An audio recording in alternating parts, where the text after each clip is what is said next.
নাই, পয়সা নাই, মানুষের বাড়ি কাজ করে জীবন চালায়। আরে নবীর উম্মত, আজকে বান্দা বেতন পায়, সকাল থেকে কাজ করে বিকেলে বেতন নিয়ে বাজারে যায়, বাজার করে আনবে, ঘরে রান্না হবে। যেদিন যেতে পারে না ওই দিন ঘরের চুলায় আর আগুন জ্বলে না।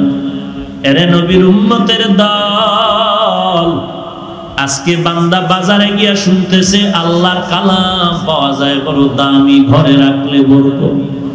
আজকে বাজার না করিয়া আল্লাহর কালাম নেওয়ার জন্য দোকানে গিয়া বলে ভাই কোথায় পাওয়া যায়, বলে লাইব্রেরির মধ্যে যাও। লাইব্রেরির মধ্যে গিয়ে আল্লাহর কোরআন খরিদ করলেন, আর কোরআন খরিদ করে লাইব্রেরিয়ান বলল ভাই এই কোরআন উঁচু জায়গায় রাখবা, নিচে রাখবা না। আল্লাহর বান্দা মূর্খ মানুষ মোহাব্বতের নজরে কোরআন শরীফটা মাথায় নিয়ে বাড়িতে রওনা।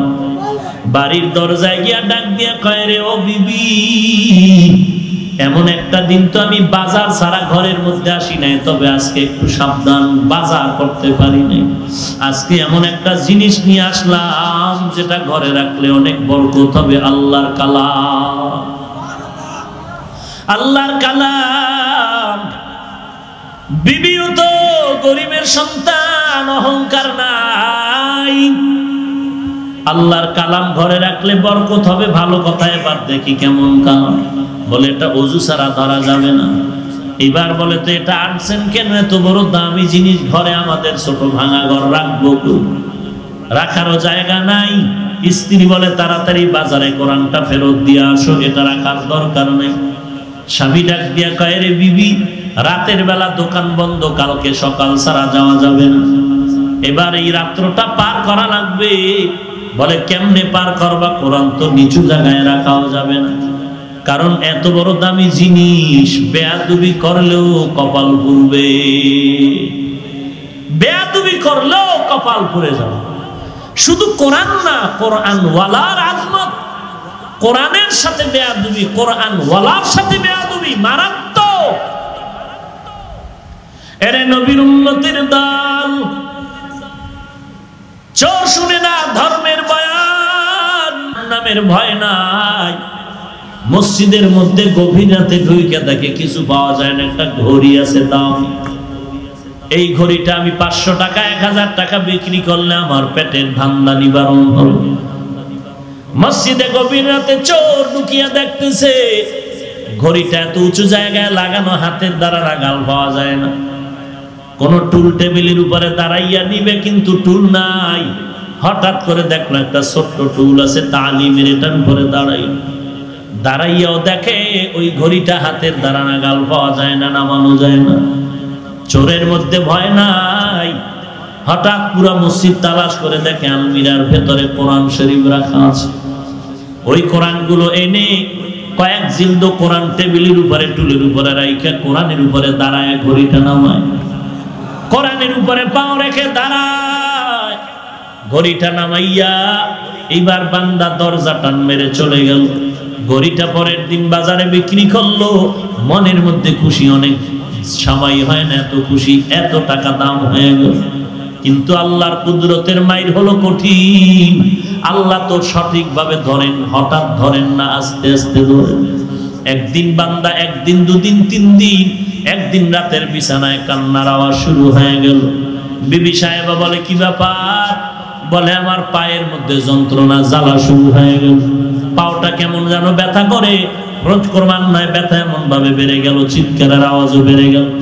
এমার্জেন্সি অ্যাম্বুলেন্স খবর দিয়া ডাক্তারের কাছে নেওয়া হয়। ডাক্তারখানায় 1 সপ্তাহ থাকার পরে পরীক্ষা করে দেখে কোনো চিকিৎসার জন্য কোনো রোগ ধরা পড়ে না।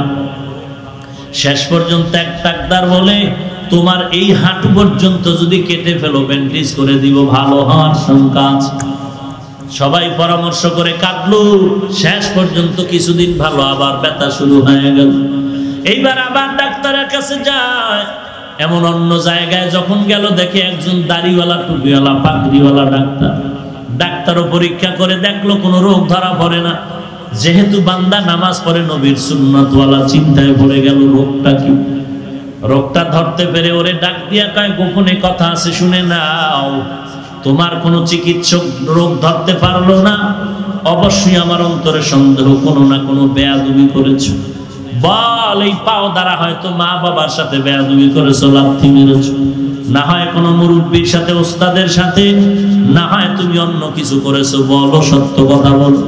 তখন ওই বান্দা চোখের পানি ছেড়ে করে, ভাই আমাকে ক্ষমা করবেন, আমি একদিন লোভানক দৃষ্টি দিয়ে মসজিদে ঢুকে ঘড়ি চুরি করেছি। ঘড়ি চুরি করতে গিয়ে আমি ধরতে পারি না, হাতে নাগাল পাই না। আমি আল্লাহর কোরআন যখন পাইলাম, কোরআনের উপরে দাঁড়াইয়া ঘড়িটারে নামাইছি। ডাক্তার কয় তাড়াতাড়ি বেগে যাও, দুনিয়ার কোন ডাক্তার তোরে রোগ ভালো আর করতে পারবে না। এরে নবীর উম্মতের দল, এই জন্য কোরআন এত দামি। যদি কেউ বেয়াদবি করে তার পরিণাম ফলটাও হয় বড় ভয়ঙ্কর পরিণাম ফল। আল্লাহর কোরআন এত দামি, যারা সম্মানের সাথে মহব্বতের সাথে আদব রক্ষা করবে তারা দামি হয়ে যাবে। সামান্য কাপড়ের কোনো দাম নাই, কোরআনের সাথে লাগলো জুজদান গিলাফ, নাম হলো দাম বেড়ে গেল। কাঠের দাম নাই, কোরআনে লাগলো রেহান, নাম হলো দাম বেড়ে গেল। আমি বান্দার কোনো দাম নাই, কোরআনটা লাগার কারণে বান্দার দাম অনেক সম্মানে উঁচু হয়ে গেল। এরে নবীর উম্মতের দল, আল্লাহর কোরআনটা সিনায় লাগায় দাও। আল্লাহর বান্দা কোরআন বাড়ি নিয়ে রাতের বেলা কই রাখবে? দোকানে ফেরত দিতে হলে পরের দিন যেতে হবে। স্ত্রী বলে ঘরে রাখার কোনো সুযোগ নাই। স্বামী বলে পরামর্শ দাও রাতটা কেমনে কাটাই। আল্লাহর বান্দি বলে স্বামী আমার, অর্ধেক রাত্র তুমি ঘুমাও আর আমি আল্লাহর কালাম মাথায় নিয়ে দাঁড়ায় পাহারা দিই, আর বাকি রাত্র একটু আমি রেস্টে যাব, তুমি মাথায় নিয়ে দাঁড়ায় থাকবা। এই কথা বলার পরে স্বামী স্ত্রী দুজন একমত হয়ে গেল। এশার নামাজ দুজনে আদায় করার পর এবার অর্ধেক রাত্র স্বামী অপেক্ষা করে, স্ত্রী কোরআন মাথায় নিয়ে দাঁড়ায় আছে। বাকি অর্ধেক রাত্র স্ত্রী রেস্টে গেল, স্বামী মাথায় নিয়ে দাঁড়ায় গেল। ফজরের আজান হয়ে গেল। নামাজ এক একজনে আলাদা আলাদা পড়লো, কোরআনটা মাথায় রেখে রেখে। এরপরে সবাই দুজন রেডি হলো, কোরআন ফেরত দিয়া। বিদায় বেলা স্ত্রী ডাক দিয়া বলে, এত বরকতপূর্ণ যে কোরআনটা আনলাম, ভেতরে কি অবস্থা তো খুলে দেখলাম না, দেখা যাবে কিনা? বলে হ্যাঁ দেখা যাবে। দুজন জীবনে কোরআন পড়ে নাই, মোহাব্বতের নজর দিয়া যখন পৃষ্ঠা উল্টানো শুরু হয়ে গেল, আল্লাহর কালাম এক একটা পৃষ্ঠা উল্টায় আর লাইনে আঙ্গুলটা নেয়ার বলে হাজা কালামু রব্বি, হাজা কালামু রব্বি, এটাই কি আমার রবের কালাম? এটাই কি আমার মালিকের কথা? এই কালামটা এত সুন্দর, না জানি আমার আল্লাহ মহান কত সুন্দর। এই কোরআনের আওয়াজ এত সুন্দর, না জানি এই কোরআনওয়ালা মালিক আমার আল্লাহ কত সুন্দর। মুসা আলাইহিস সালাম আল্লাহর একটু কুদরতের আওয়াজ পেয়ে পাগল হয়ে গেল। ও আল্লাহ, তুমি আমার রব, আমাকে একটু দেখা দাও, তোমারে না দেখলে কলিজা ঠান্ডা হবে না। রব্বি আরিনি। আল্লাহ জবাব দিয়ে বললেন লান তারানি, আমাকে দেখা যাবে না রে মুসা। মুসা নবী বলেন আল্লাহ ধৈর্য ধারণ করতে পারি না, তোমাকে দেখতেই মনে চায়। এরে নবীর উম্মতের দল, আমাদের মালিক একমাত্র আল্লাহ, আমাদের আপন একমাত্র আল্লাহ, আসল আল্লাহ। ওই আল্লাহর ইবাদত করো। একদম দুনিয়ার মধ্যে ওই জমিনে শামসুল হক ফরিদপুরি রহমাতুল্লাহ আলাইহি গোপালগঞ্জে টঙ্গিপাড়া এলাকায় গাওহারডাঙ্গা মাদ্রাসার পাশে ঘুমিয়ে আছে। তিনি এক বয়ানে বলেছে, দুনিয়ার সব হলো পাগলের দল। কেউ টাকার পাগল, কেউ বাড়ির পাগল, কেউ ক্ষমতার পাগল, কেউ নারীর পাগল, কেউ সৌন্দর্যের পাগল। আর একদল পাগল এই জমিনে থাকবে, তারা টাকার পাগল না, বাড়ির পাগল না, গাড়ির পাগল না। ওই পাগল হবে একমাত্র আল্লাহ তাআলার পাগল। এরে নবীর উম্মতের দল, ওই সাহাবায়ে কিরাম আমার মালিকের পাগল, আম্বিয়া কেরাম আমার আল্লাহর পাগল। এই জমিনে কিয়ামত পর্যন্ত একদল আশিক থাকবে, তারা আমার আল্লাহর পাগল। এরা দুনিয়াও চায় না, খানা চায় না, বাড়ি চায় না, টাকা চায় না, এরা আল্লাহর মুলাকাত চায়। আল্লাহ কয় ফামান কানা ইয়ারজু লিকা রাব্বিহি ফালইআমাল আমালান সালিহা, যারা আমি রবের সাথে মোলাকাত করতে চাও নেক আমল করো, শিরিক থেকে জীবনটারে বাঁচাও। এরে নবীর উম্মতের দল, যেই আল্লাহর এত গুণগান গাইলাম, কোন ব্যক্তির ব্যাপারে যদি কারো সামনে প্রশংসা করা হয়, একটা মেয়ের প্রশংসা যদি কোনো যুবকের সামনে করা হয়, অমুক মেয়েটা বড় ভালো চরিত্র, ভালো আখলাক ভালো, যুবকটা পাগল হয়ে যায়, আমার টাকা লাগবে না, বাড়ি লাগবে না, মেয়েটারে পাইলে আমার কলিজা ঠান্ডা হবে। যেই মানুষগুলো আমার মাওলার বড় পাগল, ওই বান্দার সামনে যখন আল্লাহ পাকের গুণগান বলা হয়, তখন বান্দার দিলটা এমন হয় যে কখন আমার মাওলার সাথে মোলাকাত হয়ে যাবে। তখন বান্দা জান্নাতের চিন্তা করে না, জাহান্নামের চিন্তা করে না, তখন তার অন্তরে তামান্না আমার মালিক, আমার আল্লাহকে কেমন করে আমি পাই, আমার আল্লাহর মোলাকাত আমার দরকার। কারণ আমার হায়াতের মালিক যে আল্লাহ, আমার সম্মানের মালিক যে আল্লাহ, আমার রিজিক দেওয়ার মালিক যে আল্লাহ, আমাকে রিজিক দিতেছেন, হায়াত দিতেছেন, আমার সুন্দর চেহারাটা বানাইছেন। আল্লাহর দেওয়া বাতাস আমি ভোগ করি, সূর্যের আলো আমি আল্লাহর দেওয়া ভোগ করতেছি, আল্লাহর দেওয়া পানি, আল্লাহর দেওয়া সব নিয়ামত ভোগ করতেছি আমি বান্দা। ওই আল্লাহর দেওয়া নিয়ামত পাইও যদি আল্লাহর শুকর আদায় করতে না পারি, কপাল বড় খারাপ হয়ে গেল। এই জন্য যারা চিন্তা করে, গবেষণা করে যে ওই মালিকের সাথে কিভাবে মোলাকাত করা যায়, আল্লাহ তাআলা কয় বান্দা, আমার যারা বান্দা খাস তাদের সাথে তুমি বন্ধুত্ব তৈরি করে দাও, আর আমি মাওলার দেওয়া কোরআনটারে সিনায় লাগাও, কোরআনের দিকে তাকায়া থাকবি, আমার দেওয়া কোরআন তেলাওয়াত করবি, আর আমি আল্লাহ কুদরতি কান লাগায় তোর তেলাওয়াত শুনবো। আল্লাহর বান্দা স্ত্রী আর স্বামী দুজন কোরআন খুলে লাইনে লাইনে আঙ্গুল টানে আর বলে হাদা কালামু রাব্বি, হাদা কালামু রাব্বি, এটাই তো আল্লাহর কালাম, এটাই তো আল্লাহর কালাম, এটাই তো আল্লাহর কালাম। এইভাবে অল্প টাইমের মধ্যে আল্লাহর কোরআনের পৃষ্ঠা যখন উল্টানো শেষ হয়ে গেল, এমন সময় স্ত্রী ডাক দিয়া কয় স্বামী, আল্লাহর কালাম এত সুন্দর, এমন মজা, এমন মজা, দেখলেই যেন কলিজা ঠান্ডা হয়ে যায়। স্বামী বলে কোরআন পড়িয়া কি বুঝতেছো, আল্লাহর কালাম কি বুঝতেছো? স্ত্রী ডাক দিয়া কয় শুনবা, বলে হ্যাঁ তুমি আমাকে একটু শোনাও। স্ত্রীর কণ্ঠে যখন কোরআনের তেলাওয়াত শুরু হয়ে গেল, তেলাওয়াত শেষ হওয়ার পরে স্বামীও তেলাওয়াত শুরু করলো, আউযু বিল্লাহি মিনাশ শাইতানির রাজীম, বিসমিল্লাহির রহমানির রহিম, আলহামদুলিল্লাহি রাব্বিল আলামিন, আর রহমানির রহিম, মালিক ইয়াউমিদ্দিন, ইয়্যাকা না'বুদু ওয়া ইয়্যাকা নাস্তাঈন, ইহদিনাস সিরাতাল মুস্তাকিম, সিরাতাল লাযীনা আন'আমতা আলাইহিম, গায়রিল মাগদুবি আলাইহিম ওয়ালাদ-দাল্লিন। এমন ভাবে তেলাওয়াত শুরু হয়ে গেল, দেখা গেল দুজন অল্প সময় কোরআনের হাফেজ হয়ে গেল। এর নবীর উম্মতের দল, এই কোরআন আজকে কাছে পাইয়াও পড়লি না রে মুমিন, এই কোরআন আজকে কাছে পেও সন্তানের পড়াইলা না রে মুমিন। ও পর্দার আড়ালের মা, আল্লাহর কোরআন যে কত মজার কিতাব, দুনিয়ার কোন কবিতা একবারের বেশি মজা লাগে না, আর আল্লাহর কালাম যত শুনি ততই মজা, চোখের পানি ধরে রাখা যায় না রে ভাই। আল্লাহর কালাম কিয়ামতের ময়দানে আল্লাহ নিজেও তেলাওয়াত করে শোনাবে। আমার নবী রাহমাতুল লিল আলামিন জান্নাতীদের কোরআন তেলাওয়াত করে শোনাবে। ওই দিন আমার আল্লাহ বলবে,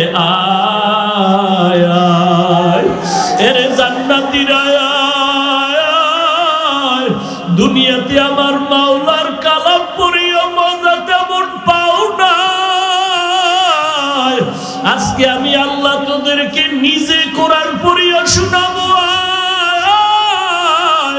আল্লাহ তার আশিক বান্দাদের ডাকবে না, আমি আল্লাহ নিজে কোরআন তেলাওয়াত করে শোনাবো।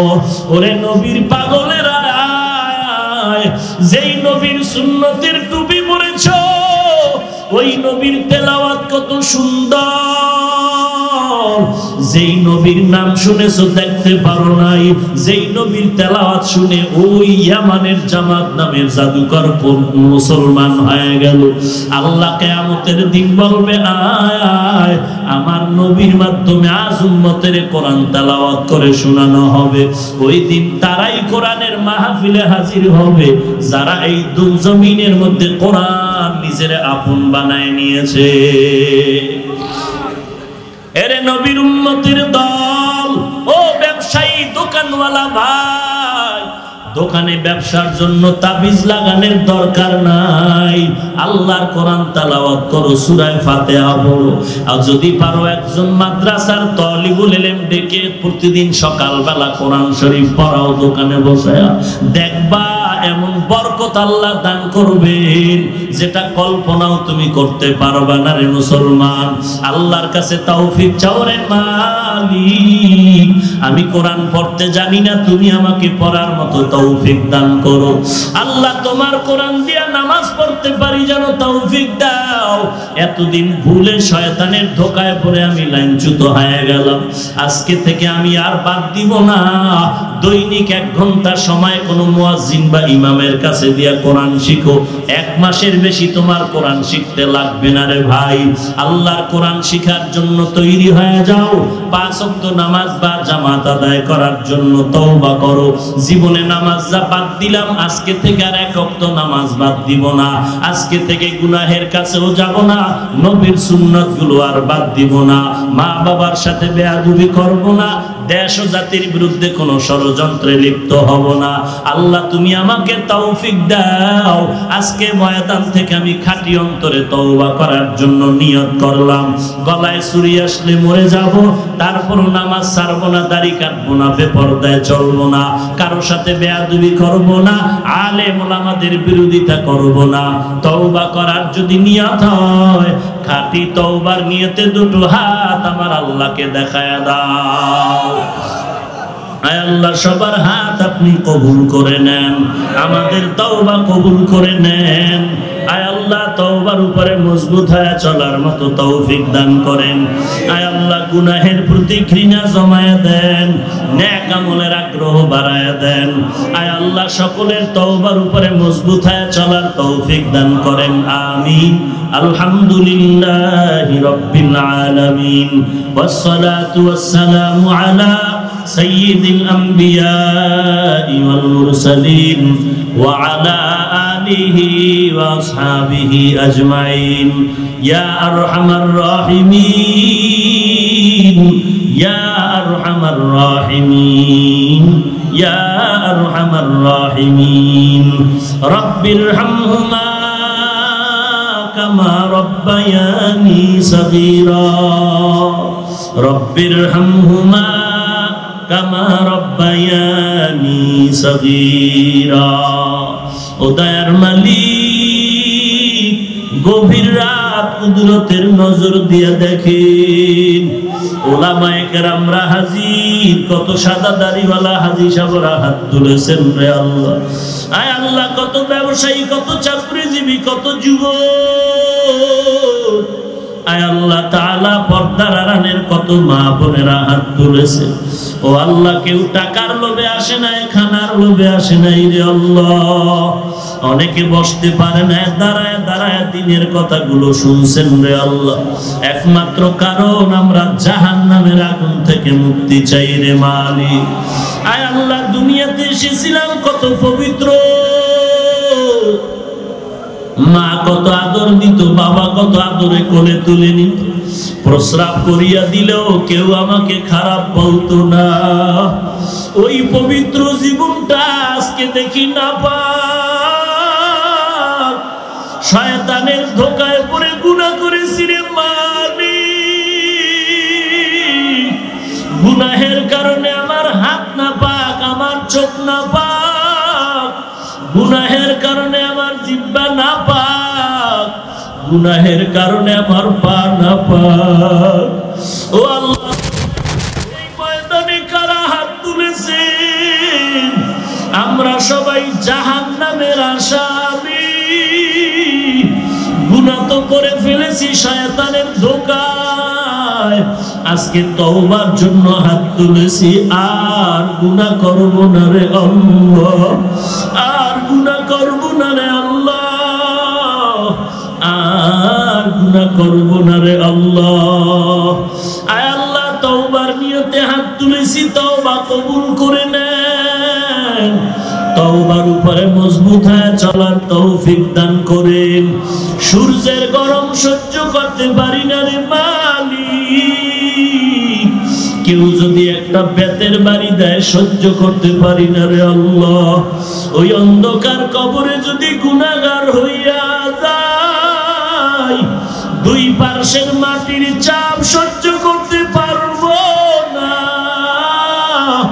জাহান্নামের আগুন সহ্য করতে পারবো না রে মাওলা। আমরা তওবা করতেছি, আর গুনাহ করব না রে আল্লাহ। জীবনে কত অন্যায় করেছি, সময় মতো নামাজ পড়তে পারি না, আজকে থেকে তওবা করলাম, আর নামাজ ছাড়ব না, আর মা বাবাকে কষ্ট দিব না রে আল্লাহ। আর কোনদিন ওস্তাদ মুরব্বীদের সাথে বেয়াদবি করব না। আয় আল্লাহ, আলেম ওলামাদের বিরোধিতা করব না। আয় আল্লাহ, আদবওয়ালা বিনয়ী জিন্দেগি দান করেন। আয় আল্লাহ, গুনাহমুক্ত জিন্দেগি দান করেন। আয় আল্লাহ, গুনাহগার বলে যদি ফিরায়া দেন, এই ময়দানে কেন হাজির করে দিলেন রে আল্লাহ? কত বড় বড় বেঈমানকেও তো আপনি মাফ করেছেন, আমাদেরকে কি আপনি ক্ষমা করবেন না? আমরা তো আপনার আদরের নবীর উম্মত, নবীজির মোহাব্বতে আমাদেরকে আপনি মাফ করে দেন আল্লাহ। সারা দুনিয়ার মুসলমানদের মাফ করে দেন। আয় আল্লাহ, বাংলাদেশ শান্তির দেশ বানায় দেন। ইসলামের জন্য, দেশ রক্ষার জন্য যারা জীবন দিল মাফ করে দেন। এখনো যারা চেষ্টা করে কবুল করে নেন। প্রশাসনিকভাবে যারা কাজ করে দিনদার বানায় দেন। পরস্পরে আমাদের মোহাব্বত বাড়ায় হিংসা দূর করে দেন। দিল থেকে রিয়া হাসাদ কিবির দূর করে ইখলাস দান করেন। আয় আল্লাহ, সহিভাবে কোরআন পড়ার তৌফিক দান করেন। 5 ওয়াক্ত নামাজ বা জামাত আদায় করার তৌফিক দান করেন। আমাদের সবার সাথে মিল মোহাব্বত বাড়ায় দেন। আয় আল্লাহ, যারা ব্যবসা করে, চাকরি করে, হালাল ভাবে বরকত বাড়ায় দেন। যারা লেখাপড়া করে, কামিয়াবি দান করেন। হারাম থেকে হেফাজত করেন। অভাব দূর করে দেন আল্লাহ। সমস্ত মাদ্রাসা মসজিদ গুলো কবুল করে নেন। ইন্না নাহনু নাযালনা যিকরা ওয়া ইন্না লাহু লাহাফিজুন। আল্লাহ বলেন, কোরআন অবতীর্ণ করলাম আমি আল্লাহ, এবং এই কোরআনের হেফাজত করব আমি আল্লাহ। এটা এমন একটা কিতাব আমি আল্লাহ নাজির করলাম। আমি আল্লাহ কেমন? আমি আল্লাহর কোনো উদাহরণ নাই, আমি আল্লাহর কোনো শরীক নাই, আমি আল্লাহর মতো কোনো আল্লাহ জোরে বলেন। আমি এমন একজন নবীর উপরে অবতীর্ণ করলাম, যেই নবীর মধ্যে কোনো মিথ্যা নাই, কোনো খারাপ কিছু নাই, তার আদর্শ দুনিয়ার মানুষের জন্য একটা মডেল। এমন নবীর উপরে আমি কিতাব নাজিল করলাম, যে কিতাবটার মতো কোনো কিতাব নাই। আল্লাহর মধ্যে মিথ্যা নাই, নবীও মিথ্যা বলেন না। এমন একটা কিতাব আমি দান করলাম, যে কিতাবের মধ্যেও কোনো মিথ্যার আওয়াজ নাই। এই কালামে জিন্দা কুরআনে হাকিম, হিকমতে উলা ইয়াজালাসতু কাদিম, জামিউল ইলমি ফিল কুরআনে হাকিম, তাকাসারাত আনহু আফহামুর রিজালি, বাখা কুরআন কালামুল্লাহ বসনো কদিমাস্তি কদিমাস্তি নইনো। আপনাদের এলাকায় বিল্ডিং আছে না নাই? আছে। 5 তলা 8 তলা 10 তলা বিল্ডিং আছে। আল্লাহর কসম করে বলি, এর এলাকার মুসলমান 5 তলা 10 তলা বিল্ডিং এত ঘর আছে, এই তুষারধারা এলাকায় একটা ঘরের একটা বিল্ডিং এর এত দাম নাই আল্লাহর কোরআনওয়ালা মাদ্রাসার ঘরের যেই দাম। হাজার হাজার মানুষ এই ময়দানে আছে, মসজিদে ভরা মানুষ, কিন্তু কোরআনওয়ালা মানুষটার এত দাম, কোরআনওয়ালা ইমামের এত দাম, কোরআনওয়ালা আলেমের এত দাম। এরা নবীর উম্মতের দল। একজন হাফেজে কোরআন হাসরের ময়দানে নিজে তো জান্নাতে যাবে, ওই আরো 10টা গুনাহগারকেও সুপারিশ করার অধিকার আল্লাহ দিবে। আর একজন আলেমের দাম কত? আল্লাহর নবী বলেন অগণিত গুনাহগার গুলোকে সুপারিশ করে একজন আলেম আল্লাহর জান্নাতের মধ্যে মেহমানখানায় চলে যাবে। এত দাম কেন? বলে কোরআনের কারণে।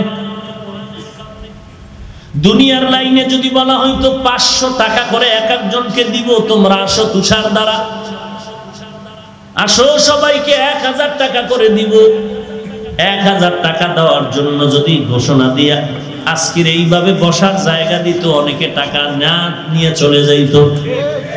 এরপরে কত কিলাকিলি মারপিট, কত অপ্রীতিকর ঘটনা ঘটে যাইত।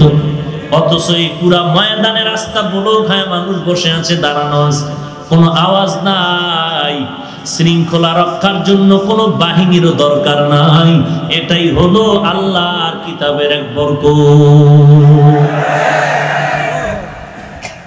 এরে নবীর উম্মতের দল, এমন একটা কিতাব যে কিতাবটা দেখলেও সওয়াব, যেই কিতাবটা বুকে লাগাইলেও সওয়াব। এমন একটা কোরআন আল্লাহ দান করলেন, যেই কোরআন পড়লেও সওয়াব, শুনলেও সওয়াব, দেখলেও সওয়াব। শুনলেও সওয়াব, পড়লেও সওয়াব, দেখলেও। কোরআনটা খুলে খুলে তাকায় দেখবেন, এতেও সওয়াব। কোরআন পড়বেন, তাতেও সওয়াব। একজনে পড়তেছে, আপনি বসে বসে চুপচাপ বসে মোহাব্বতে শুনতেছেন, তাতেও সওয়াব। এমন একটা কিতাব যার সিনার মধ্যে আল্লাহ ঢুকায় দিলেন, তার কত মর্যাদা, কেমন আল্লাহর কুদরত। দুনিয়ার আধুনিক বিজ্ঞানীরা, চিকিৎসা বিজ্ঞানীরা কত গবেষণা করে মানুষের ভিতর আর বাহিরে সব করে বের করে। হাফেজে কোরআন বলতেছে আমার পেটের মধ্যে ব্যথা, একটু পরীক্ষা করা দরকার। পরীক্ষার জন্য দামি হসপিটালে নেওয়া হলো, মেশিনের মধ্যে তাকে ঢুকায় দেওয়া হলো। পেটের ভেতরে কি অবস্থা স্কিনে বলে দিচ্ছে, কিডনির এই সমস্যা, হার্টের এই সমস্যা, বডির উপরের হালাত, ভেতরের হালাত সব দেখা যায়। কিন্তু চিন্তা করো হে মুমিন, হাফেজে কোরআনের পুরা বডির উপরের সমস্যাগুলো দেখায়, ভেতরের সমস্যাগুলো স্কিনে দেখায় দেয়। কিন্তু 30 পারা কোরআন হাফেজ সাহেবের কোন জায়গায় মাওলা জমা রাখছে, আজও পর্যন্ত কোনো মেশিন স্কিনে দেখাতে পারে নাই। আল্লাহ বলেন, দেখ তুই মাইকের সামনে বসায় দে, দেখ কিভাবে কোরআন তেলাওয়াত চলে। এত কথা ঘন্টাকে ঘন্টা জিহ্বা নাড়ায় নাড়ায় বলি, মাইকওয়ালার মাইক গরম হয়ে যায়, ফ্যানের বাতাস দিতে হয়, না হয় আগুন লেগে যাবে, তার উপরে যাবে।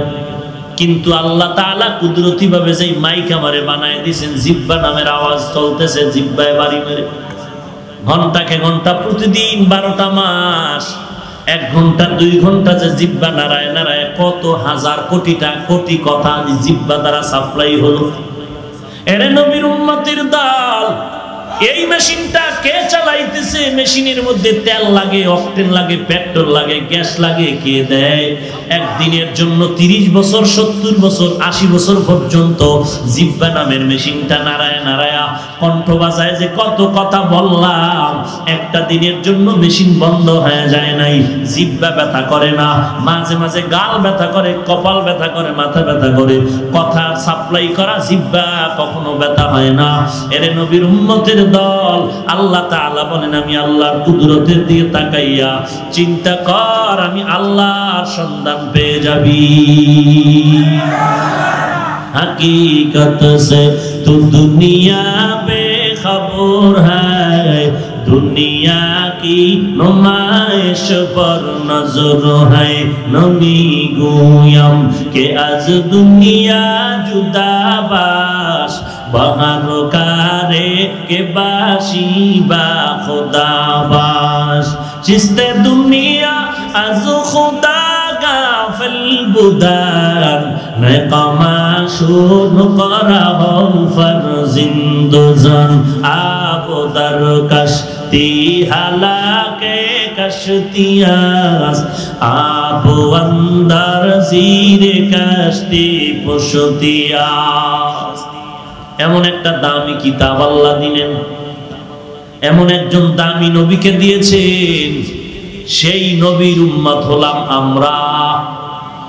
কিন্তু আজ দুঃখ হয় রে ভাই, বেঈমানেরা নবীর আদর্শ দেখে দেখে কালেমা পড়ে আর মুসলমান নবীর উম্মত হইয়া নবীর সুন্নতের জবাই করে। প্রশ্ন করলে বিভিন্ন অজুহাত বলে এত সুন্নাত মানা যায় নাকি? ওরে তুই মানবি না তো হিন্দুরা মানবে? নবীর রেখে যাওয়া সুন্নতের আমল হিন্দুরা করবে? কথা বলেন না কেন? নবীজির সুন্নতের আমল বৌদ্ধরা করবে, খ্রিস্টানেরা করবে, কোন বেঈমান? বলেন কারা করবে? মুসলমান। ও মুসলমান বলো, কোন মুসলমানেরা করবে? ইন্ডিয়ান, লেবাননের মুসলমান, আমেরিকান মুসলমান, কোন মুসলমান? সব মুসলমানেরা নবীর সুন্নাত মানবে, তুষার দ্বারার মুসলমান ব্যতীত। আপনারাও এই সমস্যা কোন? হ্যাঁ, মোনাজাত দিয়ে দিব, কথাও বলেন না, উঠা বসা করতেছেন। এই ব্যারাম কেন উঠার? উঠতেই যদি হয় ঢুকলা কেন?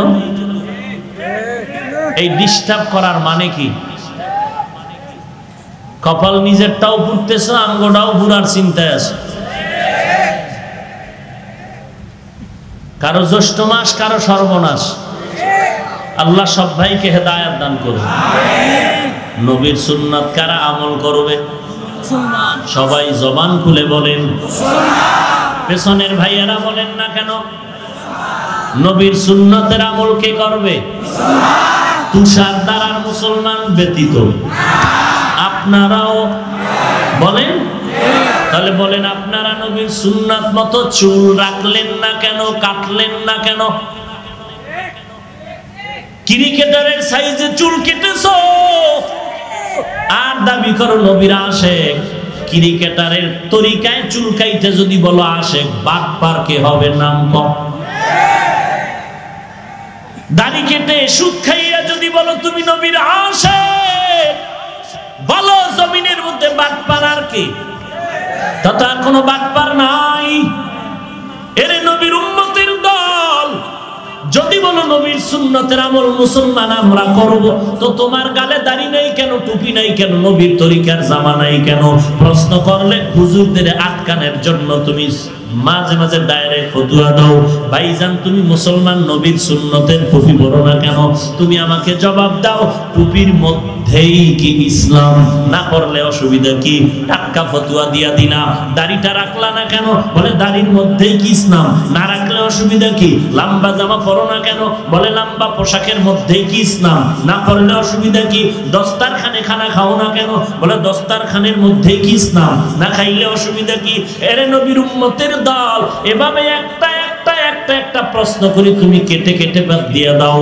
এরে বাবা এইরকম যদি সুন্নত গুলো বাদ দিয়ে দাও, আমল করবে কোন বাবা তোমার এই সুন্নতের আমল? তুমি যদি বলো না এটি আমগো আমলের কাজ না, এটি হুজুরেরা আমল করবে, তাবলীগওয়ালারা করবে, চরমনাইওয়ালারা করবে, দেওবন্দিওয়ালারা করবে, কওমি মাদ্রাসাওয়ালারা করবে, কপালে লিখে রাখ জান্নাত তাহলে হুজুরেরা পাবে, তোরা পাবি না।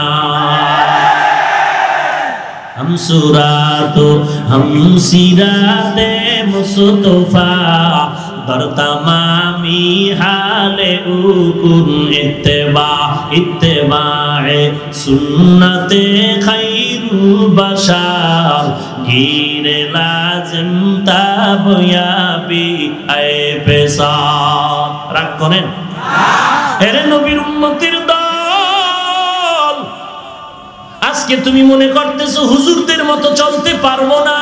আমি বলি না না, তুমি চলার চিন্তাও করিও না, কারণ তুমি এই লাইনে তো ছোট থেকে গড়িয়া উঠো না।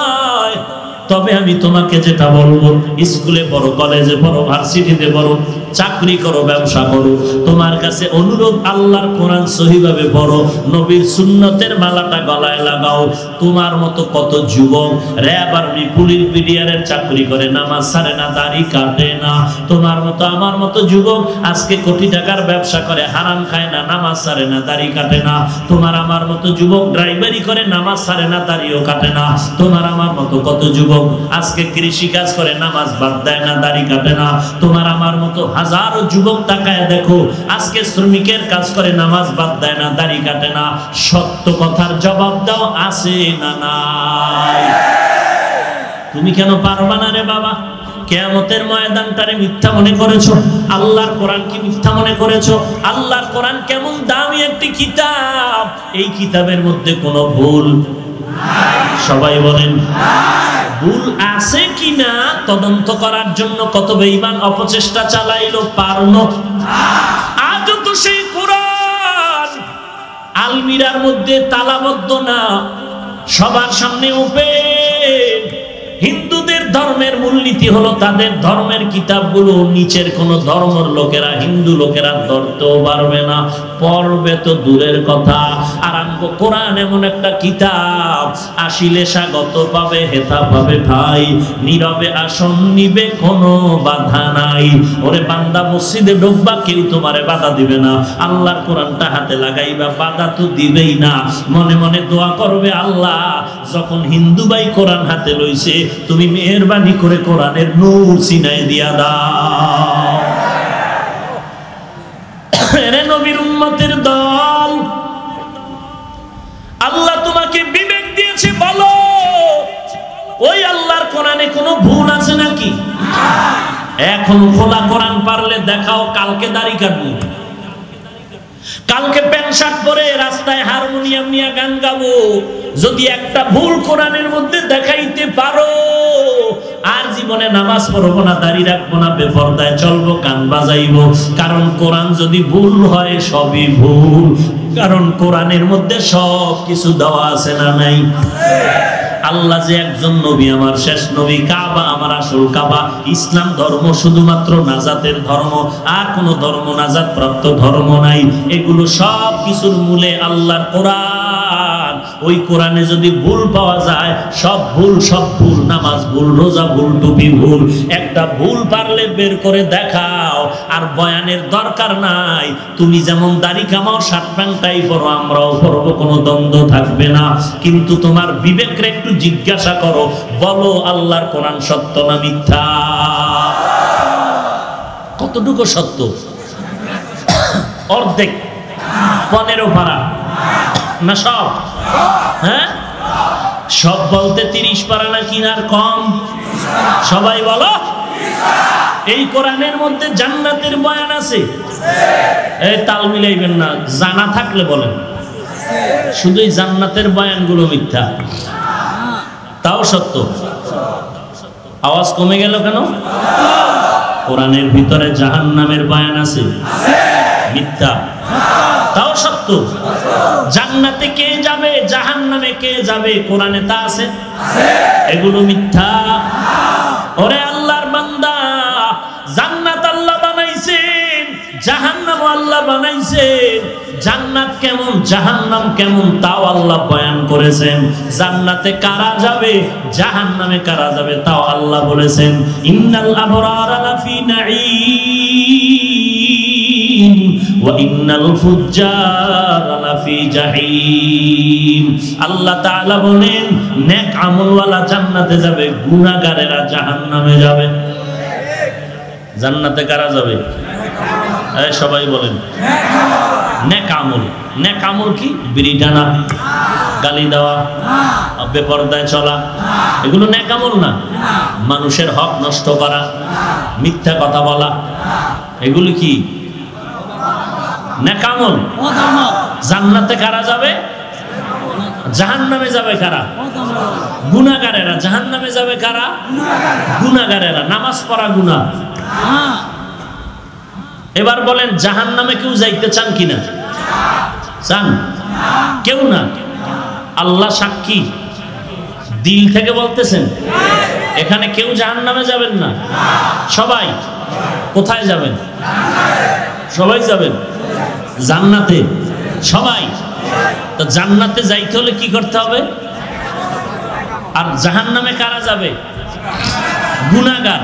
তাহলে গুনাহগার হইয়া কি কবরে যেতে চান? তো দাড়ি রাখেন না কেন? ওইটা গুনাহ না। দাড়ি কাটা গুনাহ না।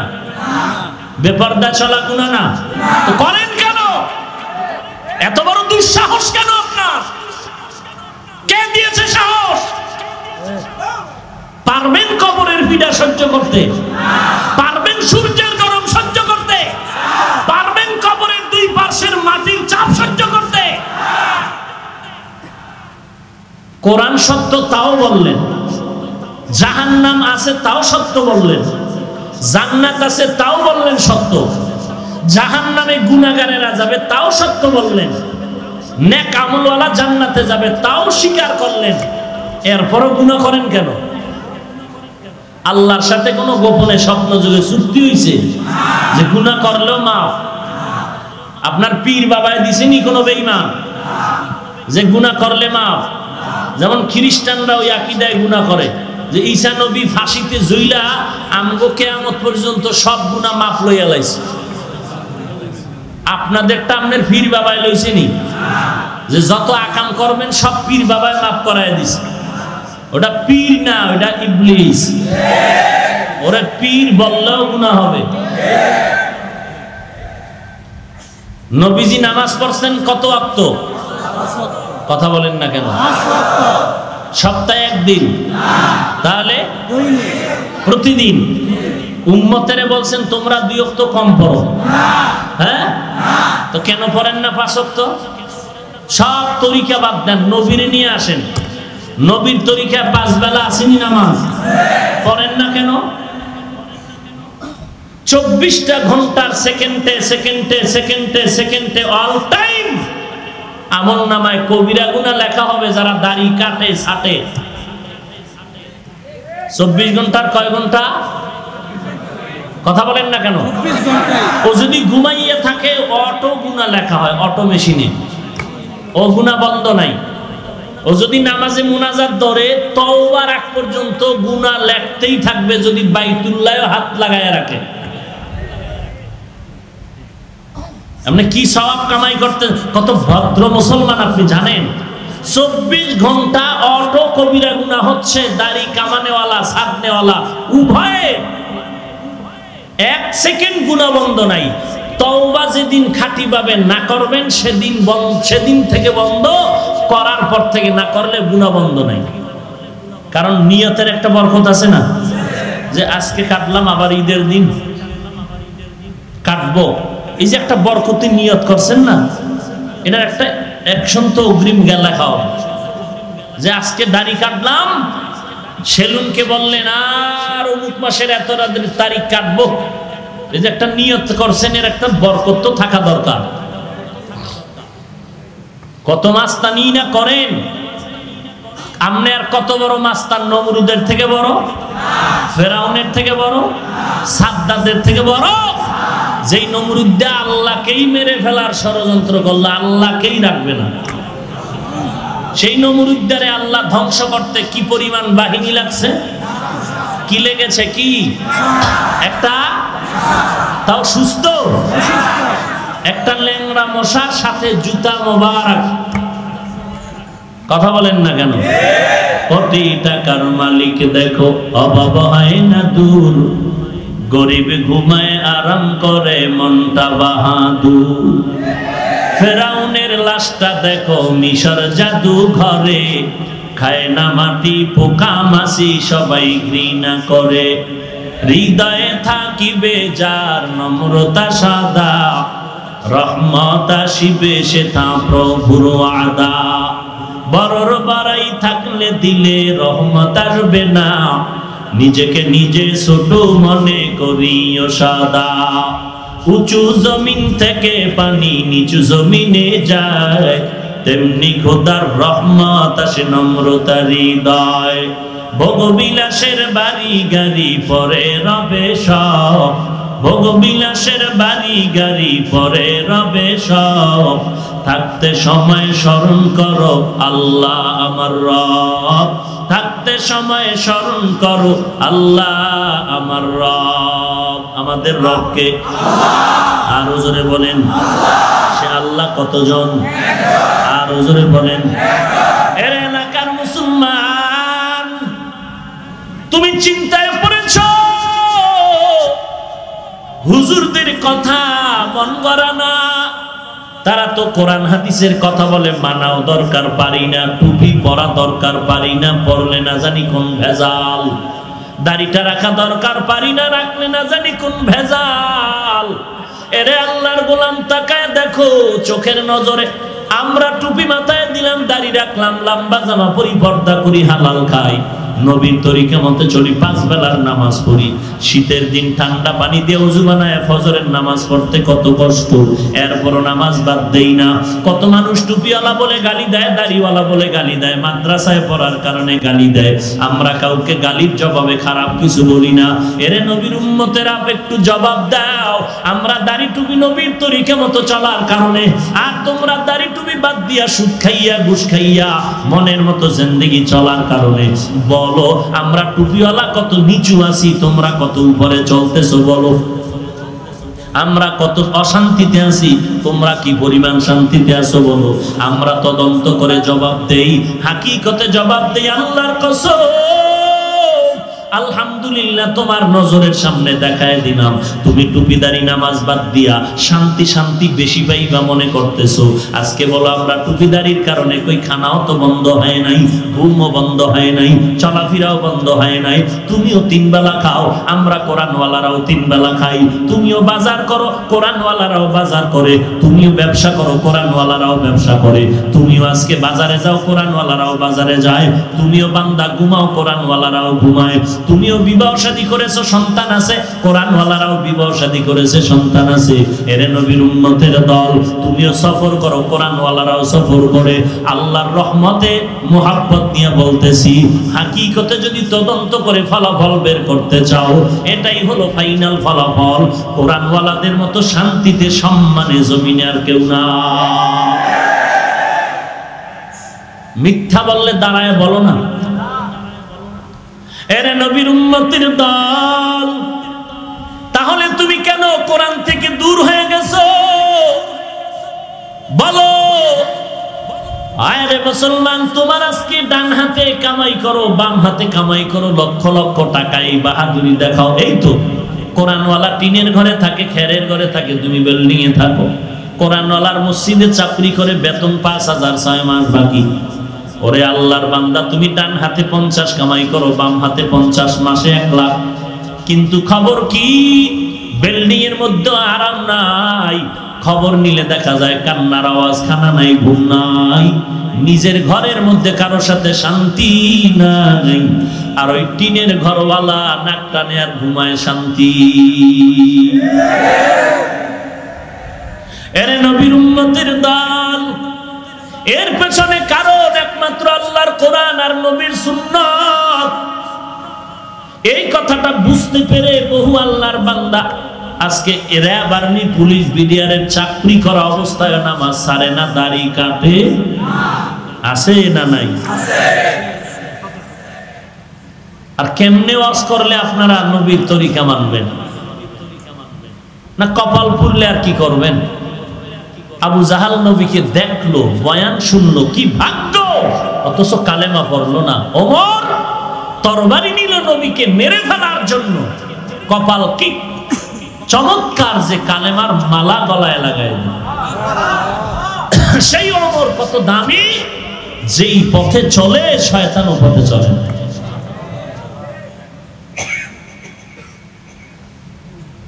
কেমন দামি ওমর, যে রাস্তায় চলে সে রাস্তায় কি চলে না।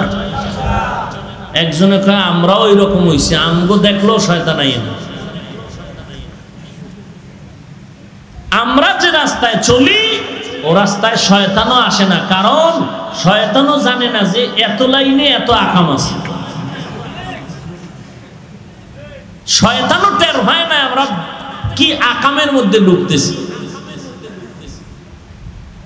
এরে নবীর উম্মতের দল, আল্লাহর এমন একটা কিতাব গোটা জগতের মানুষের কাছে দান করেছে, যেই কিতাবের বিভিন্ন সূরার শুরুতে আল্লাহ পাক কিছু অক্ষর দিয়ে নাজিল করলেন। আলিফ লাম মিম, আলিফ লাম রা, তাহা, ইয়াসিন, কাফ হা ইয়া আইন সাদ। এই অক্ষরগুলো দিয়ে আল্লাহ কোরআন নাজিল করেছেন। এই অক্ষরগুলো ছাড়া কোরআন চিনার কোনো উপায় নাই, কিন্তু অক্ষরের আলাদা কোনো অর্থ নাই। আলিফের অর্থ নাই, লামের অর্থ নাই, মিমের অর্থ নাই, আলিফের অর্থ নাই, র অর্থ নাই, ক অর্থ নাই। এরে নবীর উম্মতের দল, এত দামি কিতাবের মধ্যে অক্ষরগুলো আল্লাহ অর্থহীন ভাবে দিলেন কেন? এই বিষয়ে আমি বিভিন্ন জায়গায় আলোচনা করেছি, আজকে সংক্ষেপে বলছি। আল্লাহ তাআলা এই অক্ষরগুলো দিয়া মুমিনের ঈমানটারে যাচাই করতে চায়। মুমিন, আমি আল্লাহর কোরআন বুঝলে মানবি নাকি না বুঝলেও মানবি? যেই মুমিন বলে আল্লাহর কোরআন বুঝলেও মানি না বুঝলেও মানি, সে ঈমানদার। আর যারা বলবে আমরা আল্লাহর কোরআন বুঝলে মানি না বুঝলে মানি না, ও যদি দুনিয়ার বড় বুখারীর মুখস্থ হাফেজ হয় তার বড় বেঈমান। আসেনি এই ব্যাস? কোরআনের অর্থ না জেনে পড়ে লাভ নাই। এই ঝামেলা শুরু হয়েছে, নতুন এক ফিতনা। বলে কোরআনের অর্থ না জেনে পড়ে লাভ নাই। তাকে জিজ্ঞাসা করবেন, বলো আলিফ লাম মিমের অর্থ কি? বলো আলিফ লাম রা অর্থ কি? বলো তাহা ইয়া আইন সাদের অর্থ কি? এরে আল্লাহর বান্দা, আল্লাহর কোরআনে এমন একটা দামি কিতাব, নবী বলেন যারা বলবে আলিফ লাম মিম, আমি আল্লাহর পক্ষ থেকে জানায় দিলাম তার আমলনামায় এক একটা হরফে 10টা করে নেক পেয়ে যাবে। পড়া মাত্রই এক একটা অক্ষরে কয় নেক। এই কোরআন এমন একটা দামি কিতাব, আল্লাহ বলেন এমন কিতাব, যালিকাল কিতাবু লা রাইবা ফি, যার মধ্যে কোনো ভুল নাই। এমন সুন্দর এক কোরআনের আওয়াজ। এই কোরআন যার সিনার মধ্যে আছে, এই বান্দার জিন্দেগি বড় ধন্য জীবন। এরে নবীর উম্মতের দল, নবী বিদায় বেলা বললেন দুটো জিনিস ধরে রাখো, কোরআন আর সুন্নতের আমল। আজকে মুসলমানের কাছে যত পারছেন এই দুই জিনিস আছে, তত পারছেন শান্তি আছে। যার কাছে এই দুই জিনিস যত পারছেন নাই, সে তত বড় অশান্তির বেড়া জালে আবদ্ধ। আজও আল্লাহর কোরআন হাতের মধ্যে নাও, নবীর সুন্নতের আমল করা শুরু করে দাও, দেখবা আল্লাহ আসমান থেকে ফেরেশতা দিয়া সাহায্য করবে। আল্লাহর ক্ষমতা কি দুর্বল হয়ে গেল? এরে নবীর উম্মতের দল, এত মাদ্রাসা, এত ছাত্র, এমন একটা গ্রাম নাই যেখানে মাদ্রাসা নাই, কোরআনের আওয়াজ নাই। এরপরেও কেন অশান্তির মুসলমান? একমাত্র কারণ আমাদের চোখের পানি শুকায় গেছে, আল্লাহর মহব্বতের বাড়ি দ্বারা বন্ধ হয়ে আছে। ওই কোরআনটারে আবারও হাতে লাগায় দাও, নবীর সুন্নতের আমলটা জিন্দেগির আপন বানায় নাও। এর এলাকার যুবক ও বৃদ্ধ বাবাজি ও পর্দার আড়ালের মা, আমি হাফিজুর রহমান ও একটা মায়ের সন্তান, তুমিও সন্তানের মা। এরে আম্মা জান, তুমি সাধারণ কোনো মা না, তুমি হাফেজে কোরআনের মা, তুমি আলেমের মা, তুমি আম্বিয়ায়ে কেরামের মায়ের মতো মা। তোমার জীবনটা তো ধন্য। তুমি একটা শুধু সন্তানের মা না, তুমি যদি আদর্শ নিয়ে বাস্তবায়ন করে চলতে পারো, তোমার দ্বারাই সম্ভব একটা দুনিয়ার মধ্যে আলো ছড়ায়া দেওয়া। কারণ তোমার আদর্শের মাধ্যমেই তোমার সন্তান আদর্শওয়ালা হয়ে যাবে। একজন সন্তান খাজা মাইনুদ্দিন চিশতি আজমিরি মদিনা থেকে ভারতবর্ষে আসলেন, একজনের হাতে লক্ষ লক্ষ বেঈমান কালেমা পড়ে মুসলমান। কত বেআমলওয়ালা আমলের শপথ নিয়ে আমলওয়ালা হয়ে গেল। এরে নবীর উম্মতের দল, আল্লাহর কোরআনটারে নিজের আপন বানায় নাও। অনেকে নিজে কোরআন পড়তে জানেন না, সন্তানটারে কোরআন পড়ান। যেই ঘরের মধ্যে কোরআন তেলাওয়াত হবে ওই ঘরের মধ্যে আল্লাহর রহমত অবতীর্ণ হতে থাকবে।